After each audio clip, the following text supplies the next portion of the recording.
Ready? Hi, my name is Frank from channel 33 RPM, and welcome to episode 60 of The Sit Down.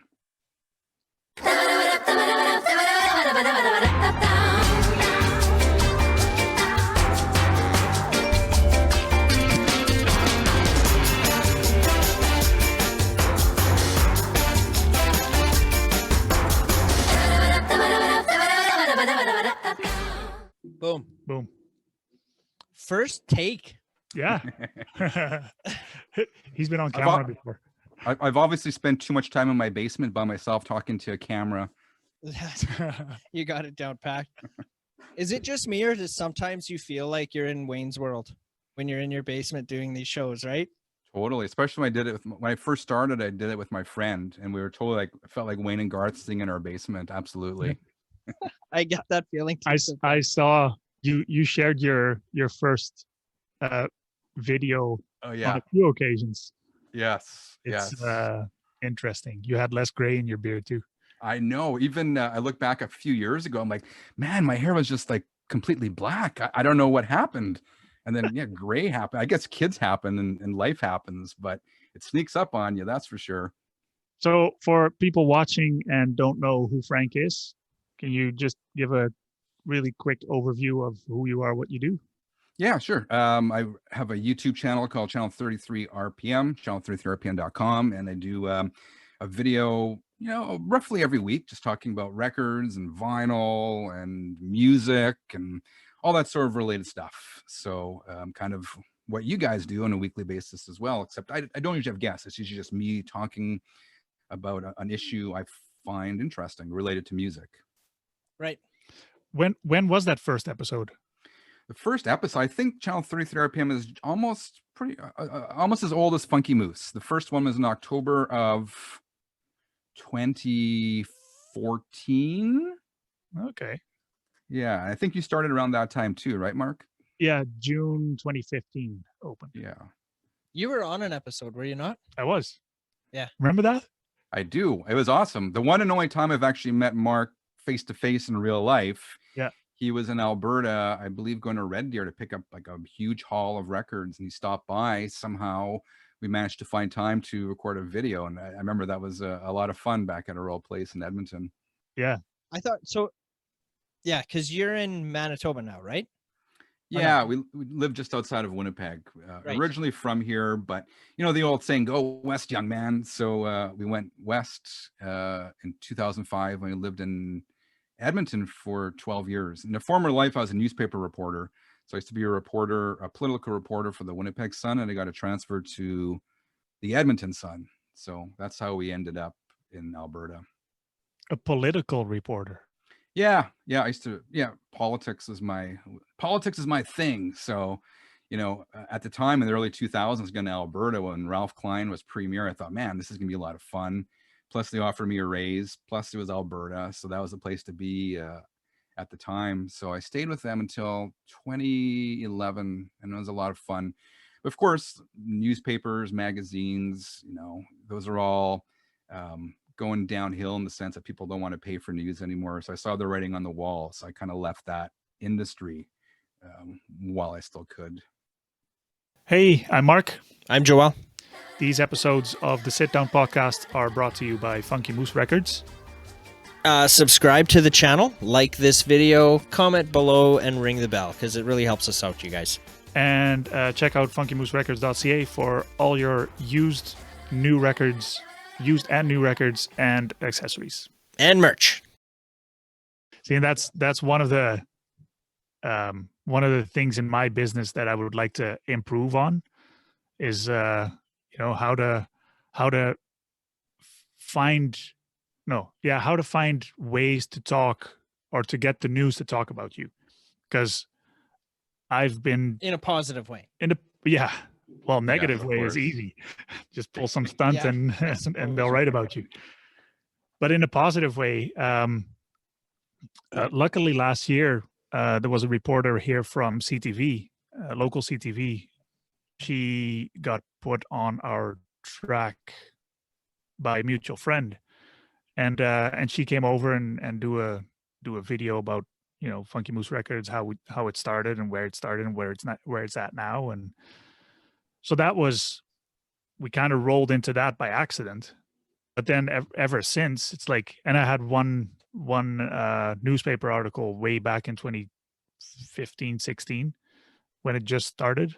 But since then, it's hard to reach the news outlets in a way that they are interested to write or say something like about the top 5 things to hit the news are like all negative things, right? Like fire, murder, all that kind of stuff, right?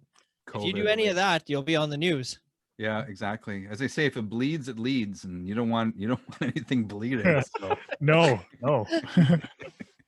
I got a paper cut. Call the news. I kind of missed that because when I was a reporter, I worked for, it was the Sun Media, which you don't have in Saskatchewan, but they're all over the country. But it was a tabloid chain, right? So it was a really cheeky kind of. It was a lot of fun. But yeah, the front page was either always sports or crime or a government scandal. So if you create a scandal, you can get in the. I'm sure you can make the front page of the local paper. I don't know if you want to go there. Yeah, I'm sure we can come up with something that. See, the thing is now, though, just to stay on that topic for a second, in terms of traditional media, and that world is slowly disintegrating, and that's why I left, because I got tired of seeing my colleagues laid off and whatnot. But the beauty of this day and age is that we can be our own self-publishers, right? And our own broadcasters, which you guys are doing on a regular basis, talking about interesting, things related to music and record collecting, and in that way also promoting your business. So we really have all this power now that never existed before. And that's what I always tell people who I work for, is that you have this ability via social media and all this to actually get your story out unfiltered. So while it's still nice to get on the front page of the paper or in the 6 o'clock news, it is less and less likely to happen now, just because there's fewer reporters collecting the news. But we have this whole new power and ability to connect directly and one-on-one with people, which never existed before, which I do think is pretty cool. Yeah. Agreed. Yep. So let's get into when you left being a reporter and got into like starting the channel. Yeah. So was it just like, when it started, was it just like, I love vinyl and I want to talk about it, and you just set up a camera and away you go kind of thing? Or what was the intent? Sort of. Okay, we're getting deep here. Let me think about this for a second. Well, my kids were really young at the time, and my wife would work nights, so I'd be kind of home with not much to do. So I started watching these YouTube videos with people going on and talking about their record collections and whatnot. So I thought, well, let me try it, but it's too shy, I guess, to do it on my own at first. So I got my buddy Javier to do the first few episodes with me, and it was totally, like we talked about earlier, a Wayne and Garth moment where we're just two chumps, clueless, sitting in the basement talking to a camera and pressing play and putting it on the internet. So that's how it started. Right. Like us. Right. That's exactly how we did. If you go back to our episode 1, we're like on Mark's couch, literally, Wayne and Garth, just like fucking, it's pretty funny. Yeah, but it's cool. We can do that now, right? Computer and internet connection, and you can potentially talk to anyone in the world that way. So right. So how did you evolve into what it is now? Because you've got a pretty massive following, like subscriber wise. Like your channel's pretty big. Like compared to us, like we're just scratching the surface, or not even scratching the surface yet. Like we're still newbies.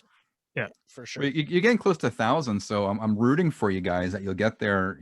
30 more really soon. Yeah, that's right. 30 more. 30 more. Yeah. As of today, but this is going up on Monday, so hopefully we're either there or very close. That's awesome. Yeah. Sorry, I lost my train of thought though. You asked a question. I asked the question, but I forgot to. It was something on the lines of getting to how did you get to where it's at now? Today? So I miss being a reporter, so I kind of wanted to connect directly with an audience and talk about things I was passionate about. But then I thought the other side of my brain, the other stuff I do, in terms of branding and creating reinforcing brands and all that, I thought, well, I wonder if I can make a brand out of this. Like, I wonder if I can. It was an experiment in a way. sort of running parallel to making videos and having fun, but can I take this kind of to the next level, and can I actually create a brand around this? So my wife made the logo, and I've always liked t-shirts. I thought, well, put that in a t-shirt and kind of see what happens. And I think I purposely set out to also create a brand out of it, and a brand meaning like consistent fonts and a consistent look and all that sort of stuff, right? And kind of take it somewhat seriously. If I do something, I'm going to do it. I'm going to do my best to do it right. So that's what kind of evolved into. I always thought I want to create the kind of videos that I like to watch, and that's sort of like straight to the point, short, snappy, logical flow. And I go off on tangents and forget what I'm talking about half the time anyway, but that's always my goal. So I guess I kind of purposely sort of set out to do that. And then in the process, I somehow accidentally created what I joke is like a clothing line now, because in addition to the YouTube, I started selling shirts. And last time I looked, and it's small bananas compared to what you guys are doing with the record stuff. But last time I looked, it's like there've been over 500 orders, and many of those orders are multiple shirts. So somehow through all this, I've like sold hundreds of shirts around the world, and made good connections, and met a lot of really cool people. And ultimately, aside from all that all doesn't matter. Ultimately for me, it's about talking about music and also connecting with cool people. I've met so many great people. I've met like you guys now, and I've met Mark before, and just I've made real life friends doing this too. Right. And that's the best part of it, I think. Yeah, I can agree with that 100%. Like since we started and having guests on the show, like I'm in a regular conversation with like Evan Chandler from Northern Royals, and you know, I'll DM like Exomerta or freaking Justine Giles or Tyler Gilbert from Regina. You know what I mean? Like all these indie group magicians, well, musicians. Yeah, maybe. But yeah, where I'm like actually like I would consider them friends now. You know what I mean? Like I can reach out to them and ask their opinion on something not music related, but personal related. And I don't know. I love that part of it. It's opened so many doors and windows. Yeah, it's ultimately about the people, right? Yeah, 100%. Speaking of people, should we give them a discount? Oh yes, Joel and I were talking about this before we started recording. Yeah. So because you got such a bigger following than we do, right, on the YouTube channel, what we're going to do is we're going to have a promo code on Funky Moose's website. That's 33 RPM. Yeah, let's do 33 RPM. Yeah, that's the discount code, and people can get 10% off anything in the store with that promo code. So hopefully we can get like some of your fans directed to this episode, and then you know they can get a deal at the website. So go to funkymooserecords.ca, check out code 33 RPM. Yep, and get 10% off. Cool. And then it doesn't matter where you live because we ship around the world. Oh, cool. Yeah. Okay, I'll spread the good word. That is very generous of you guys. That's awesome. Yeah, thank you. I will let the masses know. Yeah. Right on. So I watched last week's episode. I didn't. And I entered your little raffle. The raffle you got going on right now. Ours is a little raffle. Ours is a little bit bigger. But yeah, I definitely entered the draw. I want to win a couple t-shirts there too. My comment was pretty cheeky too, so you have to what was your comment? Because I'm reading those comments and they're amazing. To enter the contest, all I had to do is leave the word shirt. I don't care what you said. I'm reading the comments. It's amazing what people have done with the word shirt. I put in there that Bohemian Rhapsody at funkymooserecords.ca is $63.95. But I really enjoy the logo that they have on their shirts or something like that. Something tacky. Wow. And are you referring to the shirts that you put up, or? You bet, these ones. Yeah. These sweaters. Nice. I got to put more merch on there, but that was crazy. So did you watch his video last week?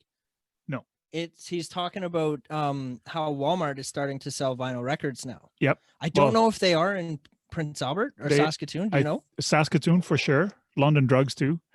PA, I'm not sure. I don't go there often. Right. But anyway, he's got some pictures of some of the vinyl that are on sale there, and like that Bohemian Rhapsody one. Yep. Was for 72.37 or so, $72. $73 basically, $72.97. That's to me. I thought, Yeah. holy shit, like that's super high. And then I looked what is it on our site, and I'm like, oh, that's still pretty high. Yeah. $63.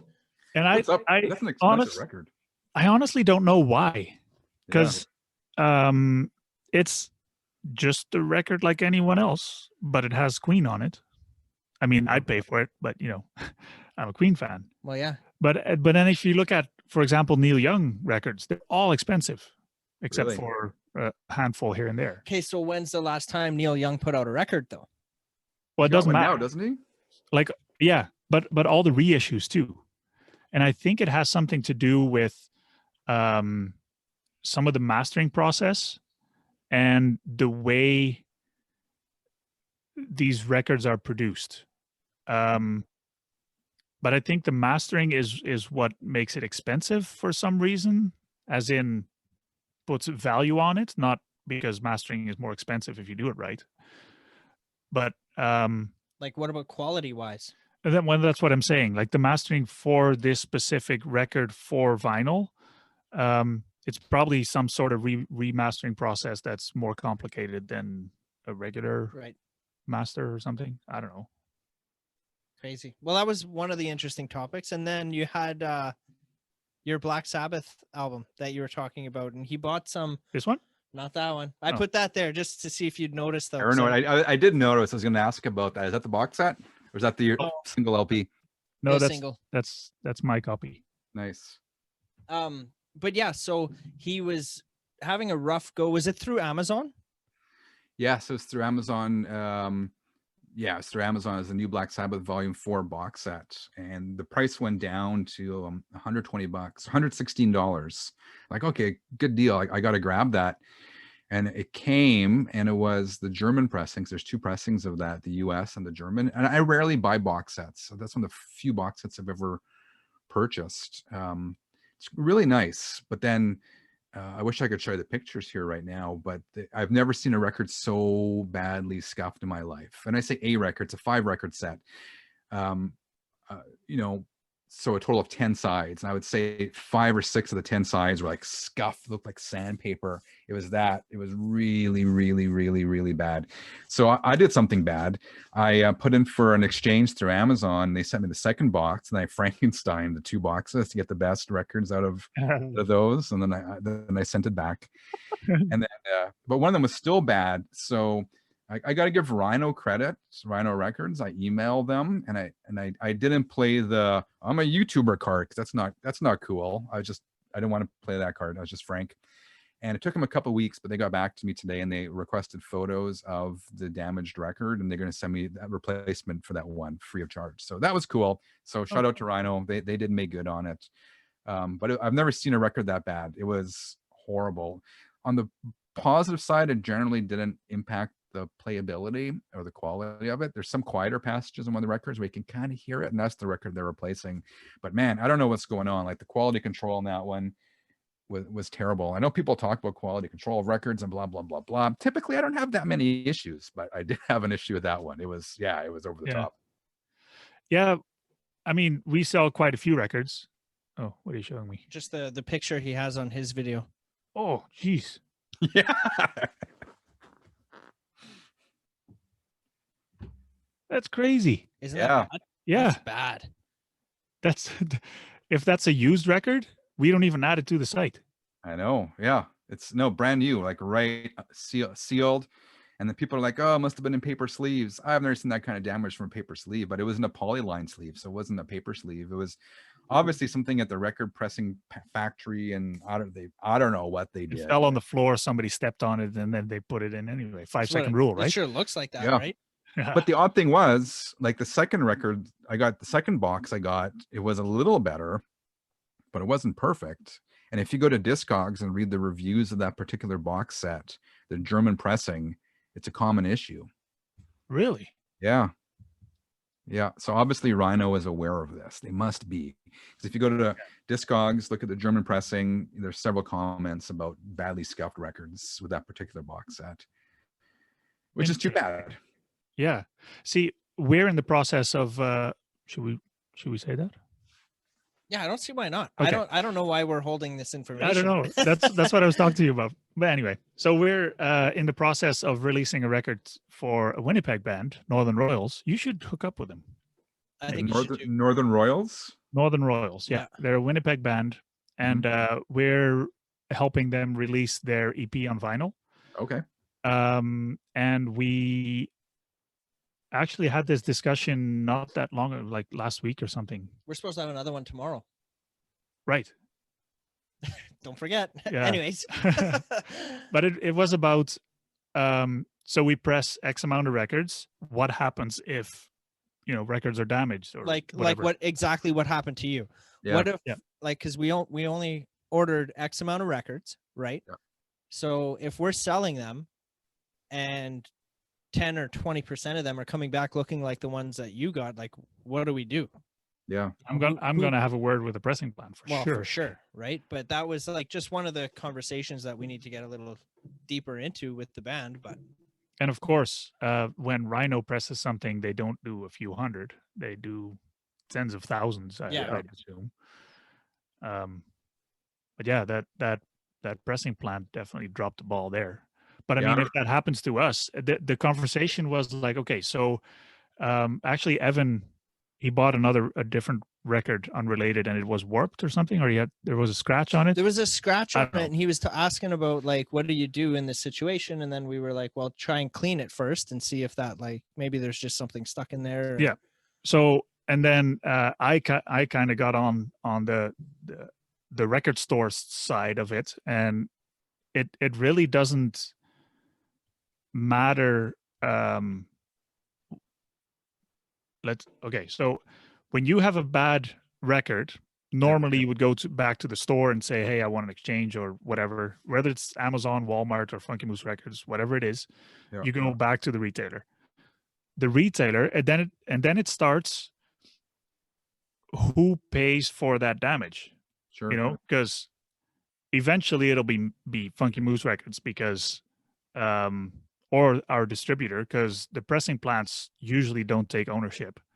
The labels don't take ownership because they generally press so many records and they don't really. Well, do you think that if you buy 200 records, let's say we do 200 records at Northern Royals, and every one of them comes out bad, you don't think the pressing company will own up to it? Oh yeah, right. But if it's just like 1 or 5 right, but that's 100% of what you ordered is bad. Right. But in case of Rhino, for example, let's say they press 10,000 records and I don't know, 500 are bad. That's only a small portion. True. Yeah. But yeah, so a lot of labels don't even respond. You're lucky with Rhino because they're a smaller company owned by Warner, and they do care about their pressings and their customers. But I know other labels, they don't. They just tell you to go back to the retailer and they'll figure it out. But eventually, someone has to pay for it. Yeah, and it's usually the retailer. That's too bad. And from my understanding too, a lot of independent retailers won't take returns just because of that whole issue, right? Yep. So I rely personally on independent retailers for used, but sometimes just because of that factor, and I hate to say it, but I sometimes go to like maybe Amazon if I'm kind of worried about a particular pressing, because I know you can return up to twice before they cut you off. So what we usually do is, for example, we sold you that record, and it's not a known issue, but it just happened to you got a bad pressing. Then I don't even want it back. I'll just send you a new one or a refund, because shipping is more expensive than having it returned to a distributor. Yeah, for one record, right? Yeah, exactly. Unless, we get a bunch of returns and send that back to the distributor, and we can kind of bulk ship it. Yeah. But luckily that doesn't happen a lot. Yeah. So in those single cases, I just either refund or order in a new copy and then 99 out of 100 times customers happy. Yeah. Yeah. Well, that's good business practice. I hope so. Yeah. Happy customers, right? I usually try to, think of it as from a collector's point of view, because I'm a collector myself. And what would I feel like if that would happen to me? Yeah. How would I want to be treated? Then that's how I'm going to be treating the Right. customer. Right. So I got a Oh, sorry. Oh, you both go have a ahead. question. I got a question for Mark. Sorry for interrupting you, Joel. No, it's good.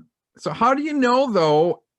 Sometimes, how do you know if it's the record or if it's the customer's equipment, right? Like, what if it's an issue with the turntable? Because you hear stories of people like to get this record and it's skipping on the turntable, but they look at the record, there's no issue with it. So yeah, I guess it's benefit of the doubt, right? Yeah, but I usually ask like, what's the setup that you have and whatever. And if they say Crosley, then it's usually the Crosley. Oh yeah. But if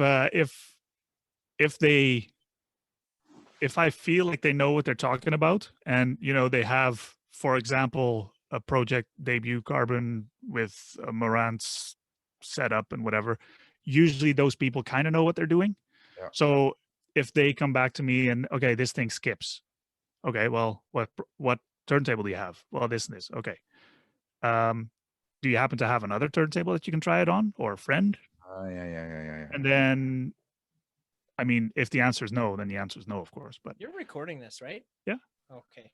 I didn't see the little record light Yeah, there, so I got a little like top left. Okay. Sorry. I was like, no.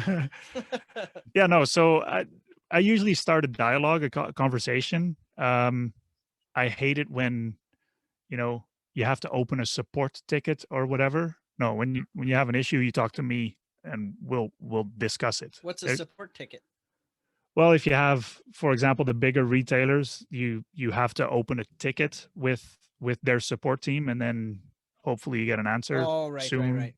And then that's usually very impersonal, and they give you an answer, and that's what you have to deal with. So I'd rather have a conversation. I'm a collector too. I want to learn. Yeah. Cool. So my question for you, Frank, was like, I don't have a record player. And I've asked Mark this a few times, and he's not, I honestly, I forget his answer, so I'll ask him after. But for somebody like me who's thinking about starting, yeah, okay, what would be the turntable that you would recommend for a beginner? Frank has a video for that.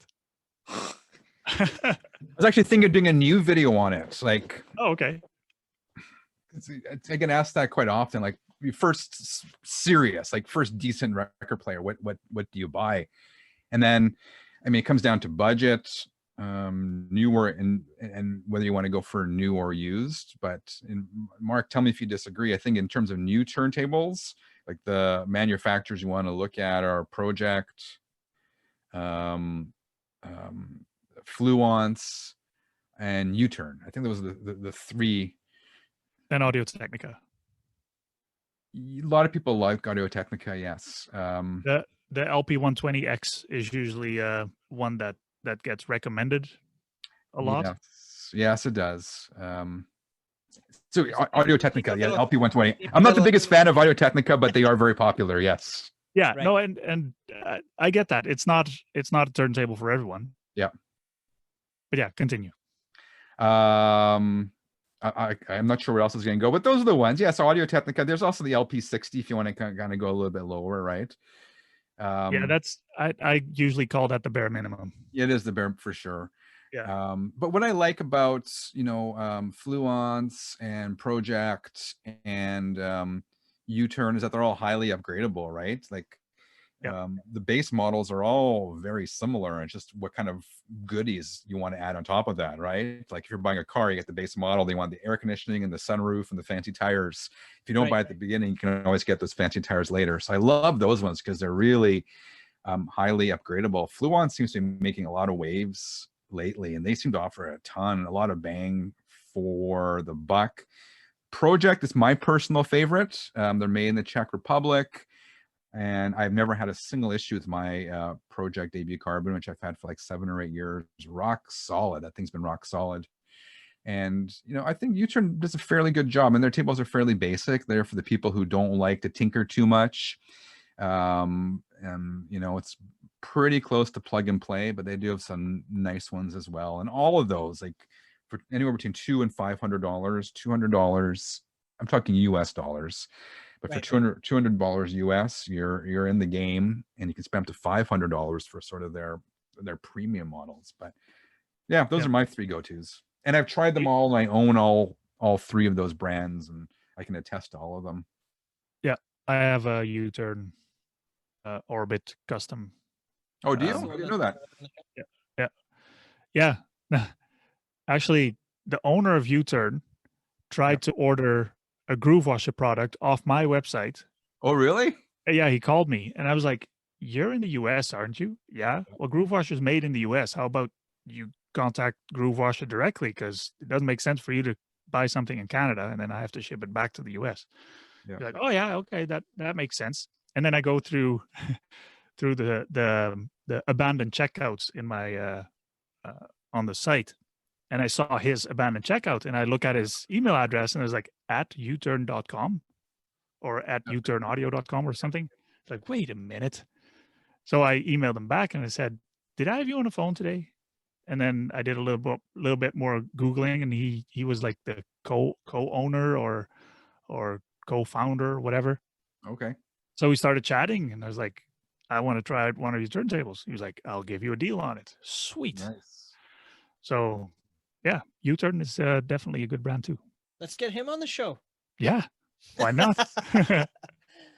I like the U-turns. The only thing I don't like about the U-turns is the belt is so skinny, Mark. I'm not sure if Yeah. you've had that issue with it. I wish it was a little thicker. When it Yeah. slides off, I find it a little bit hard to kind of get back on there, but Yeah, and I also noticed that if you don't use your turntable regularly, like for example, if my turntable doesn't spin for a week, then Yeah. the motor, you know, the belt becomes kind of a triangle, and you have that on the first few spins that it stays in that shape. Oh. And the motor itself, it feels like it needs to warm up like a minute or something. It hums a little bit, and then it quiets down after a while. Do you have to like oil a turntable No. at all? No. The moving parts? No. You could, but you probably shouldn't. Right. Depends on the turntable, I guess. There's some grease for it, I guess. Yeah, particularly for the 1970s ones. There's like Mm-hmm. you can get turntable lubricant. Some of the old ones have like a little hole you can, but the new ones you shouldn't have to mess with that at all. Mostly plastic anyway. And then, so what kind of speakers do you have attached to the record player? Like, are they like mixed matched or? Well, right now I'm just looking at, I got Fluence tower speakers here that I'm currently, like my current setup, I got a Technics SL1200, I got a Marantz amp, and I got Fluence speakers here. So Fluence have been good to me. They sent me these to review a while back, and I love them, and I use them all the time. I got 2 sets of Fluence. I got one in the other room as well. And upstairs, I got a vintage. There was a Canadian speaker manufacturer in the 80s. I'm not even sure how to pronounce it. I believe it's Merak, M-E-R-A-K. The 80s were like this golden age of speakers in Canada, because the way I understand it, the federal government was offering grants to speaker manufacturers for some reason to test and develop new speaker technology. I think. Don't quote me on that, but that's what I think. So all these big, there was this explosion of really good quality speakers in Canada in the 80s, and particularly in Ontario for some reason. But Merak was one of those companies. I have those ones upstairs. Huh. And they're still kicking. Yeah. Well, yeah, it's usually the 80s, 70s, and 80s stuff that doesn't seem to die. If you bought somewhat quality stuff in the 80s, you're probably still using it. Yeah. Yep, for sure. Yeah. My favorite turntable is the one I just got. It's the Technics SL1200. I bought a used one this past summer. I'm not sure if you guys ever picked one up, but those things are tanks, man. They're like 45 pounds of just like solid mass. And mine is 1999, but that thing will be still here functioning long after I'm gone. And the design hadn't changed since 1978 or whatever, right? Going back to what you just said about the 70s and 80s stuff. But yeah, just if you buy something good, it's going to last you a long time. Yeah, I used to have a Yamaha YPD6, and it's same with that. It's like a big chunk of, I don't know, steel, I guess. And yeah, And what happened to it? I sold it because I got the U-turn. Right. I don't know why I up or downgraded, because the Yamaha was perfectly fine. I don't know. Time for something new, I guess. Well, it's So- fun to try out different things too. Yeah, that's right. Right.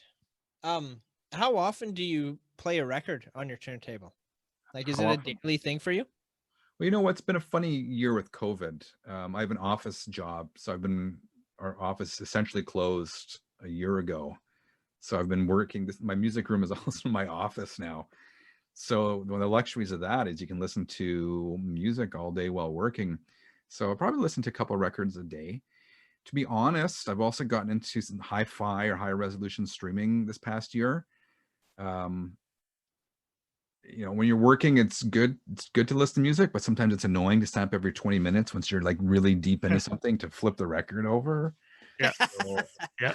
so That's why I have got- kids. What's that? That's why I have kids. Yeah, exactly. But they're at school, so it's just me Yeah, sitting in my windowless dungeon, working away, listening to tunes.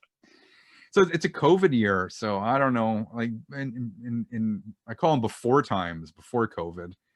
It's like Friday night was like my music time. It's a lot more now, which I guess is a good thing.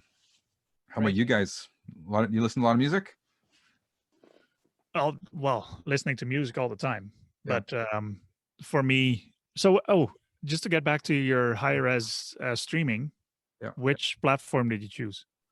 So I tried Amazon HD and I tried Tidal. And it's funny because they both have different selection of content and high resolution. It's not, I Yep. thought it'd be all the same, but there's some overlap. It's different. Ultimately, I went for Tidal. I think was it you were talking about that, Mark, or you were lecturing me on that? Lecturing? No. That sounds about right. But I mean, Maybe.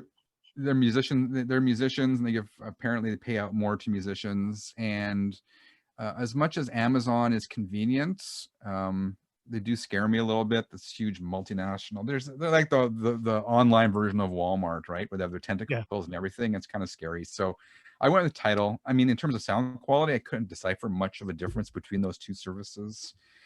And so I guess it was Amazon would have been cheaper. Tidal was the more expensive solution, but I went with that. Plus, the streamer I'm using, I bought it. It's by a company called Blue Sound. They're Canadian, and it's called the Node. And their interface, their app works better with Tidal as opposed to Amazon. I think apparently Amazon doesn't want to share some of their proprietary information with third-party developers, so that the app is kind of lacking. Where the Tidal interface is a lot better. Interesting. Yeah. That part I didn't know, but good choice Good to know. on Tidal. Another check on your checklist Yeah. there that you're gonna add to your sales pitch. But yeah, that's what I listen to throughout the day. My Tidal? Tidal is it's playing at least 8 hours a day. Oh, really? And then I work from home at least one day a week, so that's usually when I spin one or two records. Yeah, depending on what comes around in the bins. Right. It is And hard. I don't have a record player. Right, but you're gonna get one. You know what? I'm so freaking close. Like, Mark's been chipping away at me there for about a year. No. You keep mentioning it. And I'm like, I have them for sale. Yeah, I gotta sell one to myself. I'm more of a movie collector, Yeah. right? Like Blu-rays. all of the above. We've got, like, I stopped buying DVDs, but we've got a whole shit ton of those. So yeah, mainly Blu-rays or 3D movies or 4K movies, right? Nice. Are kind of the 4K. go-to. Wow. Yeah, I like those, but they're like $30-40 a pop for those movies. Wow. It's insane, man. We've got over 1,000 movies at home, and I look at how much, like, $30-40 a movie at 1,000. Like, holy shit, man! I've spent a lot of money on movies, but that's like an avid record collector would do, right? It's the kind of same thing, just different product. So do you have the whole home theater setup and all that? I got a pretty decent setup. I've got an 80-inch 4K TV downstairs, and my speaker to it is just one of those. What is it? Bose? A Bose speaker, right? With the sub, and that's it downstairs. And my couch is about 6 feet away from the TV, so it's nice and big, and yeah, it's Nice. all the walls are painted black, so no distractions, and Nice. Except for all the artwork that you have on the wall now. but all the artwork on the walls is behind the couch, though. It's Right. not where the TV is. And it's related to movies. It's all movie. Yeah, it's my little theater. But yeah, we never were big on going to the theaters because, the people are annoying and it's loud in there and you can't like pause the show, and that really irritates me, and the chairs are uncomfortable. So yeah, we put money into putting it in our basement so that we didn't have to do that. Have you been to the Landmark in Saskatoon? No, I have not. You should. I have not. Because you mentioned But not see, comfortable seats. But here's the thing, though. I have zero interest in doing that because I have it all set up in the comfort of my own basement. Yeah. Fair So enough. I'm just like, I've been to a movie theater. I get it. I can pop popcorn at home and I can pause the show at home if I need to. Yep. Right. In silence.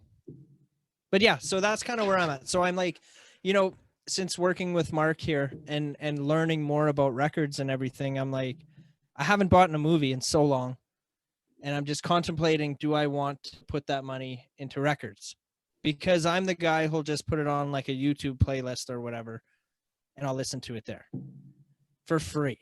So I'm like trying to figure out, like, do I want to start investing in record players and records? And it's not entirely free though, because you have ads. Yes. oh, like interrupting the videos that I'm watching. Mm-hmm. So you don't pay for it money wise, but you pay for it listening to an ad or watching an ad. I suppose. I've never thought of it that way. But yeah. Buy a turntable and do it. Yeah. I should, hey? I should. No ads. No ads. But it is a rabbit hole. Once you stop, it's like keep going, and it's like it never ends. Yeah. Right. Yeah, and that's the luxury I have down here, because there's always something new in the boxes or in the bins, and then every once in a while there's a record that I want to keep, so it makes a detour into my own collection. See, I'd be bad. I'd want to keep them all. That's why. No. It's a slippery slope, man. You like money more than you like records. Yeah, true. Well, maybe. I don't know. For me, the ones that are in the bins, that's not my collection. Right. So for me, that's separate. And of course, I go through them. And of course, if I see one, it might end up in my own collection, but it's not. I can separate that, the business side. What would you say hits your turntable the most? What would I say to my turntable? No, like what would you say is the record that plays the most on your turntable? I see Frank in front of us. Hi, Peter, or whatever. I can't answer that question. I don't know. It depends. You know what artist I've really gotten into? I'm not sure if you guys saw this one. I just discovered this guy. He's so good. Fantastic Negrito. Ever heard of him? I have not. No. He's it was expensive too. I got it I think it's like almost $40 for that thing, but it's kind of like I follow this playlist. I follow a playlist on Spotify called Funky Heavy Bluesy, and I love it. And he was on that playlist. He's like part Jimi Hendrix, part R&B, part hip hop, part blues. It's just he's so good. I've been listening to that a lot lately, but I don't think there's one record that gets more love than More than another. Like it's like with anything, right? You just keep evolving and changing and whatever. Yeah. But the records that don't get a lot of love, I did a purge last year, and I think I'm going to do another one this year. Because if you look at all those records, life is too short. I'm not going to have time to listen to them again, so I kind of thin it out every year or so. Right. Mm-hmm. And that's where we come in usually. Not for Frank because he's a little too far away, but a lot of record collectors here in the area, especially older gentlemen, they're like, well, if I listen to every record in my collection, I'll be dead before I hit the halfway mark. So and that's how we ended up with those 10,000 Yeah. from last year Right. or earlier this year. So is that How- is that a challenge sourcing? I imagine it is a challenge sourcing used vinyl. Apparently, especially nowadays with competition and demand for that sort of stuff. Hey.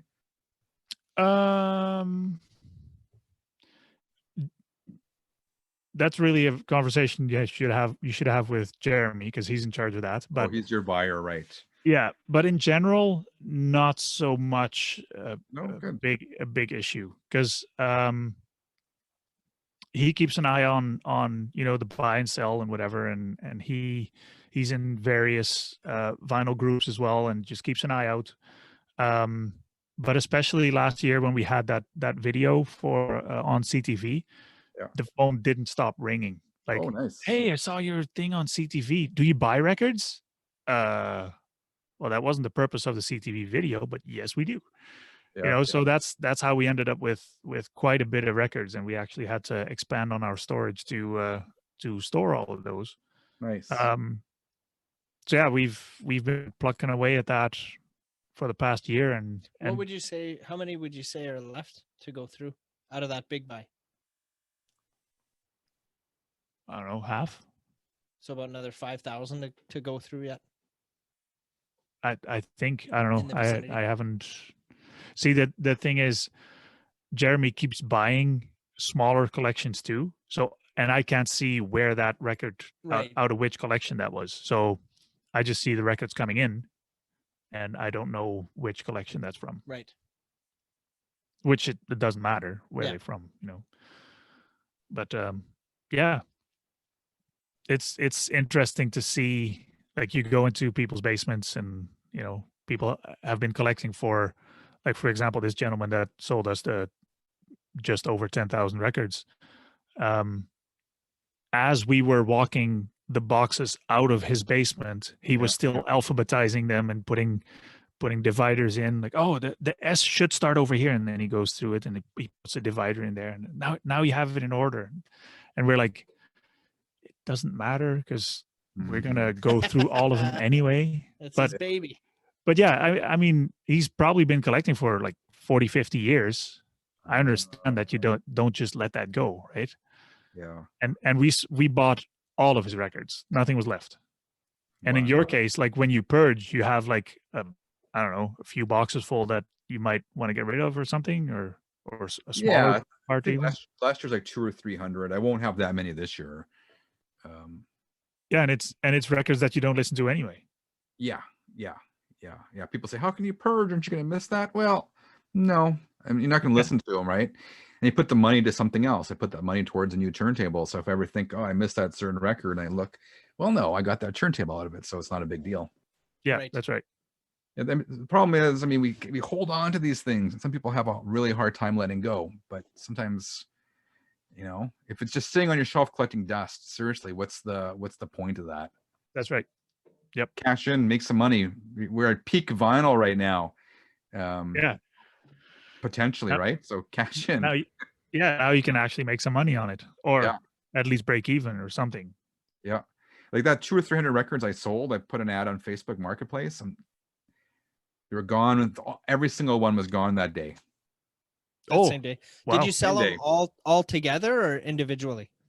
I sold them to 5 people.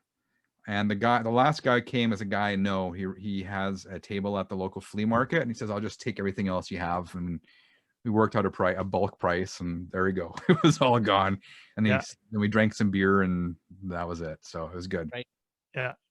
Yeah. I also got, when I'm like looking for, like, I'm trying to see if I can find like a bulk sale of like 100, 300 records or whatever. And I notice a lot of people are like selling them individually for like $5 or $10. And I'm thinking, yeah, it's probably worth like 50 cents. You know what I mean? So yeah. Well, it depends on what's in the collection. Like, if you have the classic rock, those are, you can sell them for more on the website. So it's okay to buy them for a little bit more too. Right. Keeping in mind that it's still a bulk buy. So assuming that you get a bit of a deal on it. And we usually go, like when I went 2-3 weeks ago, my wife and I bought a collection because Jennifer wants to do some grading and stuff herself too, which happened as a fluke because her uncle called her and said, "Hey, I have a bunch of records. Do you know what to do with those?" And she was like, Oh. "Sure, I'll buy them." So anyway, so she got into the record grading and adding them to the website and stuff. So she's doing that too now. Nice. Joelle started doing a little bit of that with a collection that was interesting. It was interesting, but it wasn't a loss. So that's right. It was It was- interesting we'll call as it a- in bad records, like Yeah. Nana Muscuri and 25 polka hits. yeah, that kind of stuff, and like just scratch to shit, right? So I remember that call. it was So- we'll call it a learning experience. Yeah. So Joel was on his way to meet this seller, and he was on the phone with me. He said, "Okay, I'm on my way to Saskatoon. I'm buying records." I'm like, without consulting me? Okay, whatever. And then he gets there and he calls me back. He says, "Okay, there are what, 300 records?" Yeah, there's about 300 records, and I think he wanted $300 for it. And the only reason I was like, yeah, okay, I'm coming to get him was because I think I saw a Zeppelin album in there, and there was like another reasonably good one that I would listen to, and I'm like, oh, it's got to be a good collection. So I don't know nothing about records, right? And so I'm talking to Mark on the phone about this, and Mark's like, yeah, I don't know if I'd give him 300 for that, whatever. So I think I was there for about 20 minutes, and I offered him like $240. And I was like, here, like, I'll give you $240 for it, like, take it or leave it. And he's like, no, I can't take that. I was like, okay, like, thanks for your time. I started leaving, and I got back to the vehicle, and then he's like, yeah, okay. I gave him the $240, and we loaded it up, and I took off. Giddy, like happier than a pig in shit, right? Think I got like a gold mine on my hands, and then going through them, they're worth like 25 cents a piece or whatever. And I'm just like, can't even like resell them or anything. And they're scratched to shit. And then the one Led Zeppelin, Physical Graffiti, that would be worth, like, how much was that one worth? Like, maybe he was like, Physical Graffiti is in here. I was like, oh, okay, you might have something here. I don't know what it would be worth because I don't know Right. that off the top of my head, but it could be a valuable record depending on the pressing or whatever. but it was just the cover. There was the wrong record inside. Oh, So Led Zeppelin Presence was in the cover. oh, Yeah, so it's mixed matched, and the cover was torn, and it was like, So we call it a learning experience for sure. yeah. But We picked out the good ones that were in there. yeah, we managed to break even on it. Yeah. So I mean, a learning experience. You Yeah. should do a reality show like American Pickers, but you'd be like Saskatchewan record pickers and bring a video camera around with you and Yeah. see what happens. Well, I think I don't know how that would go, because then people would get like, they would want top dollar for it, especially if they see us walking up the Yeah. driveway. Oh, I Right? recognize you. Yeah, I know who these guys are. You're and not what they're getting them gonna for do. $1 a piece. You're those record pickers. It's not a bad. That'd be some good content. I Though. want $6 per record. Oh, we're not Garage- paying that. Too bad. garage sailing with a video camera. Yeah. And we'll put that up on YouTube, blur out faces and stuff. We could. Why not? I mean, they keep making that content over and over and over on Netflix. So Yeah, that's actually not a bad idea. yeah, well, There you go. thanks, Frank. How are you guys drinking Pepsi this late? It's like, isn't the caffeine going to keep you up? What's going on? Actually, when we started the video, I was. Are you still there? You froze for a second. Yeah, hang on. We got a glitch on the screen here. Oh, Janelle signed in from your computer. Why? I don't know, because she opened up the computer. Hang on, Frank. We're almost back. Okay. I gotta find you. There you are. Do you guys edit these videos, or is that going to be there? Don't know yet. I'll play it back if it's there. I'll cut that part out. Yeah. But we're good. We're still recording. It's all good. I don't need to give her shit. No. Okay. Well, yeah. So Pepsi, we before we started recording, I actually wanted to ask you if you would have a Diet Pepsi, because I saw your beer fridge in the garage, Yes. and I there's a love Diet- lot of Diet Pepsi in there. I do love Diet Pepsi, but I can't drink it after like 4 or 5 o'clock. Otherwise, I'm up like till 2 in the morning. Really? Yeah. I've been fishing for a Pepsi sponsorship for a year now, Yeah. and that's why we always make sure there's a Pepsi can. It's almost every episode that we drink a Pepsi and mention Pepsi, so that maybe they'll be I'll, like, message it to them on Twitter or something, but I never get a reply. They're just getting free advertising. Yeah. Keep trying. I do. Well, regular Pepsi was my favorite, but then I switched to diet, and now I'm probably going to die from aspartame poisoning or whatever. But I treat myself to a Big Gulp every week or two, and I always still get Pepsi in my Big Gulp. There you go. Yeah, oh man, I drink a lot of Pepsi. Yeah, you got to be careful with that, man. I'm gonna get diabetes. Yeah, big time. It's in your family, you know. I know. How much is a lot of Pepsi? It's tapered down, but I can have 3 a day easily. 3 cans? Easy. Oh yeah. That's easy. Nothing. That's okay. It's expensive. Well, wow.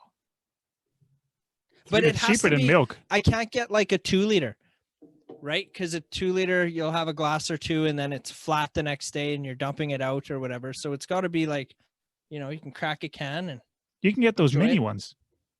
The mini ones, yeah, but I would just drink. I'd have to drink 2 of them. Well, maybe it's a way to taper it off. Still 3 cans a day, but the small ones. Yeah, I'm probably going through 2 dozen a week. 2 dozen a week. Oh. No. No what? I only drink it on the weekend. Do you? And Tuesday evenings. Yeah. But yeah, I used to drink a lot worse things than Pepsi too. So that's true. That's kind of how I justify it. That's true. There you go. Yeah. This makes you a lot less stupid. Yeah, there you go. Well, my favorite relaxing drink is Crown Royal with Diet Pepsi, a slice of lemon in there, and 3 cubes of ice. That's my adult beverage. You put lemon, not lime in it? Lemon, yes. I don't know why. It's just spring, summer. It tastes good. Just a little bit of lemon, and of course, Crown Royal. It's made like an hour from here, so I got to support the local, right? So, right, yeah, that makes sense. You get them to sponsor your show. I should, but I actually, for the first time in my life, it's hard to believe because I've lived most of my life in this province. I never went to the Crown Royal Distillery, and I did for the very first time last year. It's in Gimli, Manitoba, on the shores of Lake Winnipeg, and it was the most disappointing thing I've ever experienced. If you think you'd go there, you'd be welcome. They give tours. It's a nondescript campus with multiple buildings, no tours. They want no people there. It's like, come on, you guys. Invite people in, give tours, give samples, right? But it's a complete lost opportunity. I dreamt of this since I was 19. Come on. Exactly. And I get mad at Crown Royal because for some reason they try to hide the fact that it's made in Manitoba. Because you buy a bottle of Crown Royal, it says Toronto on it. What? Yes. And I have no clue why, but it's made right here on the shores of Lake Winnipeg. But it says in the bottle it's Toronto, Ontario, Canada. It's bottled in Toronto. They make it here, and then they ship it by truck to Toronto. But they don't mention Gimli or Manitoba anywhere, which is anyway. I won't even go there right now. It's a whole other topic. But don't support them then. Yeah, something sinister there. Very disappointing. Fishy. Have you ever? Because your show is not sponsored, right? No. You don't have sponsorships aside from the U-turn giveaway and stuff like that, but yeah, no. Never considered taking a sponsor on? I get asked sometimes. I'm a horrible business person, Mark. I don't know how that whole world works. If I was business minded, I'd do so much better. I sell shirts. I don't even know how much money I make off a shirt, to be honest. I have no clue. I'm not losing money, but I have no clue. But if I was more business minded, I could do great things. But, I'm not, and I don't want to deal with the hassle. Plus, it's kind of annoying sometimes, right? Like you're watching a video, and all of a sudden they cut and they go, "Today's video is brought to you by Pepsi. Pepsi, the choice of a new generation." I love my Pepsi. Look, I'm drinking. That's a bad example, but you see the YouTube videos. And yeah, right. And I had was even a month or two ago. It was, I'm not going to name the company, but they wanted like a 90-second spot in the middle of a video where else when I stopped the video and started talking about their product with a script for 90 seconds. 90 seconds. Yeah. Your video is like 5 to 10 minutes. I know. I'm like, no. So no, I've never done like this video sponsored by. If it was maybe I would, but as I said, I'm horrible for that kind of stuff. But I should get my mind around it at some point. Yeah. Have you ever thought of like anything radio wise? Like now that you've got a fall, like what I'm getting at with this, I'm going to talk about it. Mark and I have been talking about doing a radio show, right? Yeah. Like maybe like terrestrial radio. Like what? Sorry. Traditional radio. No, not exactly.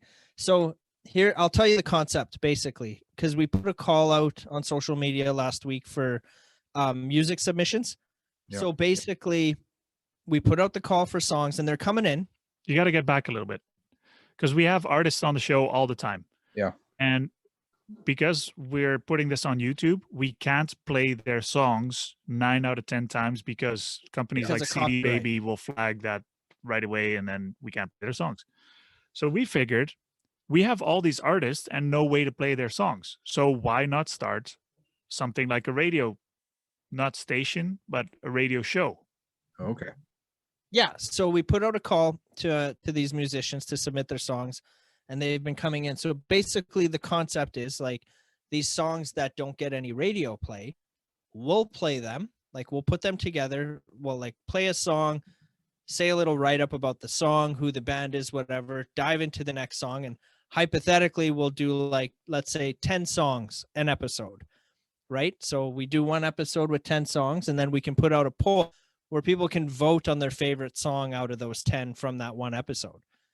And then basically the next episode, that song will be defending its place. Like if that was the winner last week, then it has to go up against 9 new songs.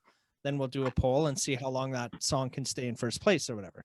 That's kind of the idea, right? That's kind of what traditional radio shows do too. But yeah, but it's not going to be like on Sirius XM or nothing.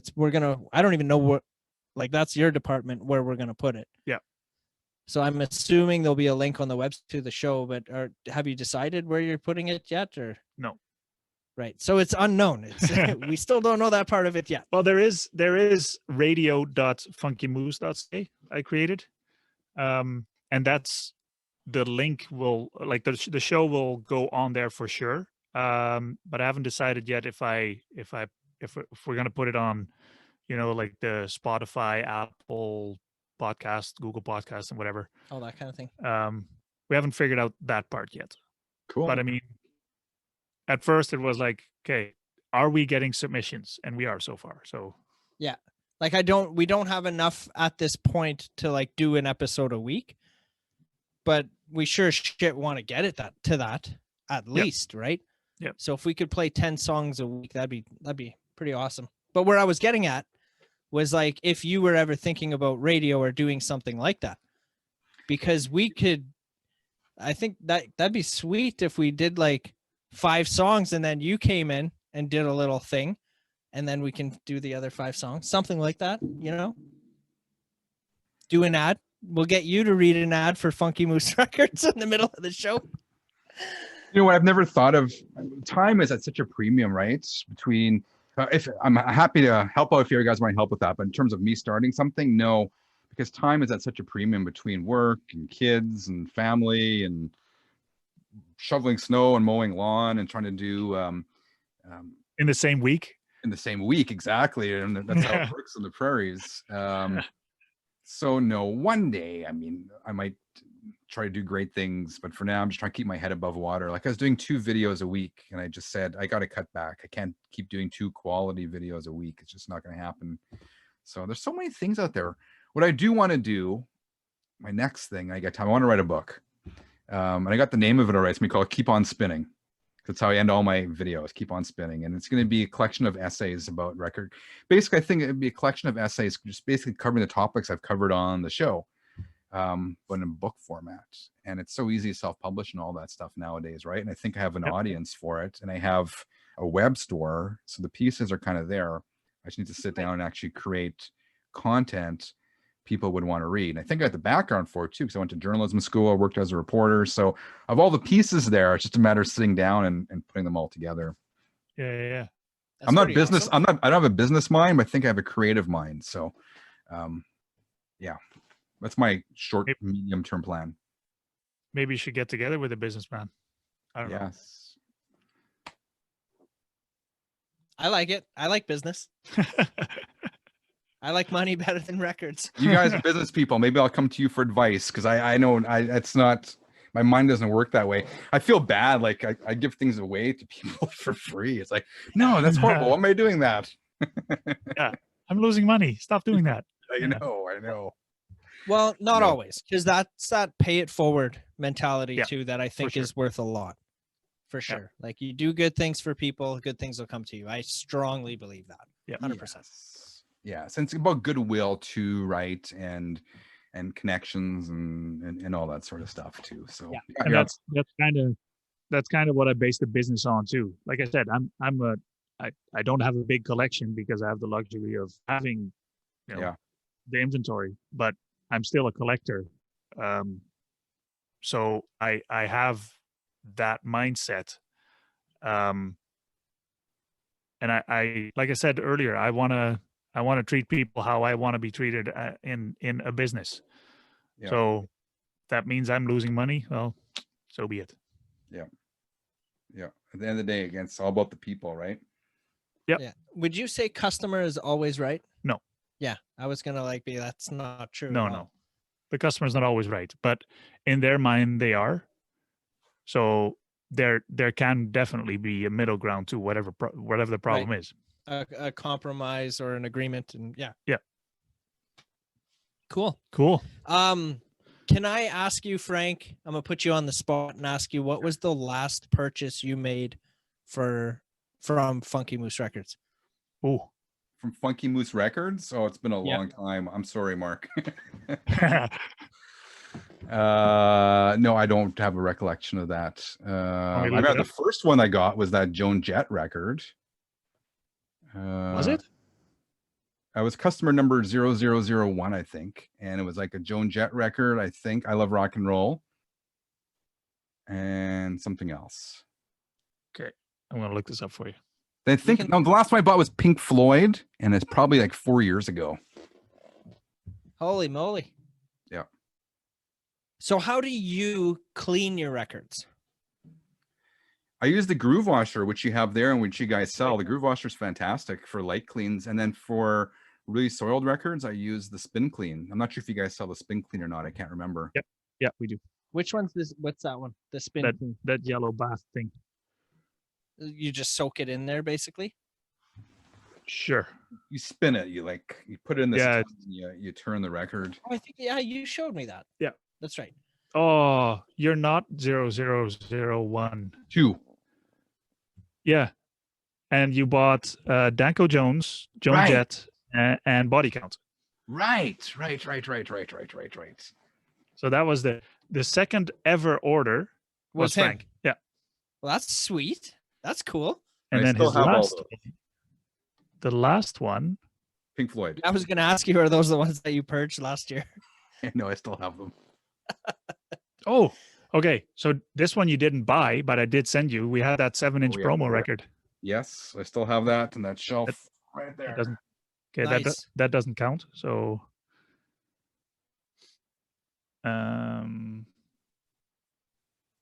you bought Pink Floyd, Dark Side of the Moon, the 2016 remaster. Yes. Beth Hart. Oh, that was a good one. I still have that too. Two Beth Harts. Yes. Bang Bang Boom Boom and Better Than Home and MoFi Inner Sleeves. Yes. Speaking of MoFi, I'm changing the topic away from my lack of purchases from Funky Moose.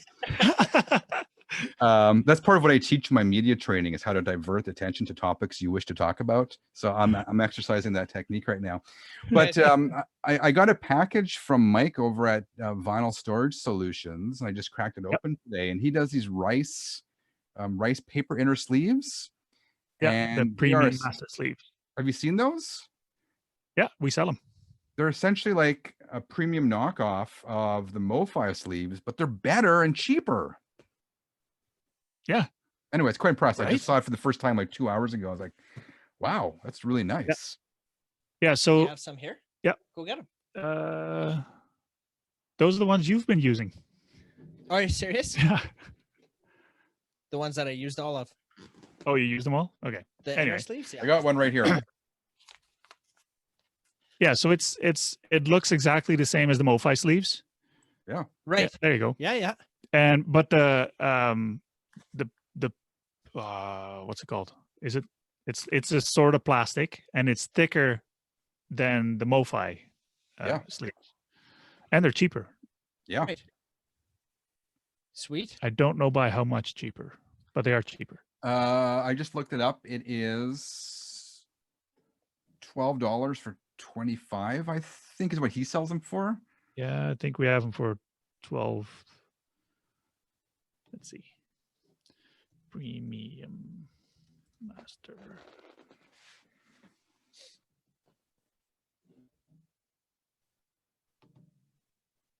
We have them in stock. We have them in stock. And they are, drum roll, $12.95 for a pack of 25. Yeah. So that's the deal of the century. If anyone's watching this, buy those sleeves from Mark. They're good. Frozen image. Oh, there you're back. There you go. You're back. You guys froze on my end. I don't know what's going on. Oh. Okay. But we were saying you started saying right after I said $12.95. Oh, I said deal of the century. Go to funkymooserecords.ca and go buy your Vinyl Storage Solution inner premium sleeves. Rice paper. You won't regret it. With the promo code 33 RPM. Yes, with the promo code 33 RPM. There you go. Operators are standing by.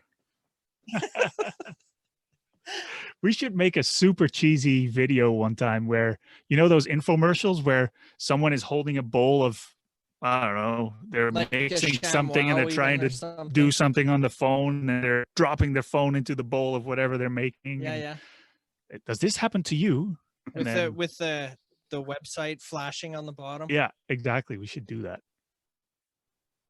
But wait, there's more. Yeah. Frick. And you can pay in 4 installments. Go to channel 33 RPM and comment shirt on the bottom of the video. Exactly. Yeah, that's but cool. Vinyl Storage Solution stuff. I know you sell other stuff like the outer sleeves, the dual pocket sleeves. Do you sell those? I'm not sure if you do. Those are fantastic too. Those are my go-tos. Yeah, 2 and 4 mil. Actually, the ones without the flaps. Yeah. So the regular ones. Normally, you have the ones that London Drugs sells. The 3 mil, the somewhat clear ones. Yeah. They're not so clear. Yeah. We sell those packs of 100. Yeah. But Vinyl Storage Solutions also has a better quality, more clear sleeve, and those are selling really well. We use them for our own inventory too. Yeah, they're great. Oh, we didn't talk about this. Check this out, Frank. Oh, jeez. Look at that handsome devil. I got a glare on it. What's going? Is that you? That's no. Me. Is it? Yeah. A self-portrait? Nice. Is that going to be like the backdrop of all your future videos or what? I wanted to, I was trying to figure out where to put it here, but it just doesn't fit here. So I think I'll hang that up in my theater room. Yeah, you're just going to bring it home. But yeah, I sat with Emma Jean from Rhinestone in Prince Albert. She was doing this thing where you can sit with her for an hour on a Zoom call, and while you're just shooting the shit with her, she draws your picture. So I was like, yeah, fuck, sign me up. So I did that on Tuesday. That was pretty awesome. Yeah. That's one way she's keeping Or afloat. Her afloat. Yeah. Very cool. Artists are doing the coolest things to, to keep their art in one way or another alive. For sure. So shout out to Emma Jean from Rhinestone in Prince Albert. Thank you for that so much. Very nice. Yeah. You're staring at me. It's creepy. Yes. I'm going to turn you around. Yeah, you do that. Yeah. Do his eyes follow you? Yeah. That would be cool. Hey. Oh, I ended up with. Do you like Ghostbusters? Do you ever see that movie? Of course. I was a child of the 80s. Right. So I just ordered. I've got a 4 foot by 3 foot canvas of Vigo from Ghostbusters 2 hanging up in my theater room. I just got that. Remember the painting in Ghostbusters 2? I don't remember Ghostbusters 2 as well. Like Ghostbusters 1, I know that one very Right. well. I'll have to rewatch Ghostbusters 2 though. Oh, for sure. But yeah, I got Vigo in my basement. I'm pretty proud of that. It's huge. It's fucking That- huge. I have a license plate in our TV watching room. It says Ectoplasm 1 or whatever from the Ghostbusters. Oh, nice. Sweet. That's awesome. Freaking rights. Yeah. All right. Yeah. So where can obviously people can find you on your YouTube channel, right? Channel 33 RPM. Social media. How about social media handles? Yeah, video YouTube channel, or if you can cheat and just go channel33rpm.com. It brings you there. Instagram and Twitter. I accidentally erased my Facebook and I don't know how to bring it back. So I'm not sure what I'm going to do about that. Whoops. Oh man, I want to know, how did you erase Facebook? Because I'll freaking get rid of mine right now. You know what? I needed a break. So I thought I was hiding it, but I think I deleted it. It's the weirdest thing. I can still see it, but no one else can see it. And I spent like 3 hours trying to fix it. My wife spent an hour trying to fix it. We sent a message to Facebook help or whatever to see if they can help, but no response. So I don't know. I'm disappointed because I had 2,500 followers or whatever on there. So Is it a Facebook page or your personal profile? well, it was a channel 33 RPM Oh, okay. page. I don't Yeah, know. page. Yeah. Yeah. Anyway, I don't know what happened. So Instagram and Twitter is where I'm at right now. All right. Cool. Awesome. So Thanks for having me on, guys. Yeah. you Thanks come for back. hanging out. Code And- 33 RPM. I'll promote that. Yeah. Nice. Sounds good. Thank you for hanging out. And we'll chat soon.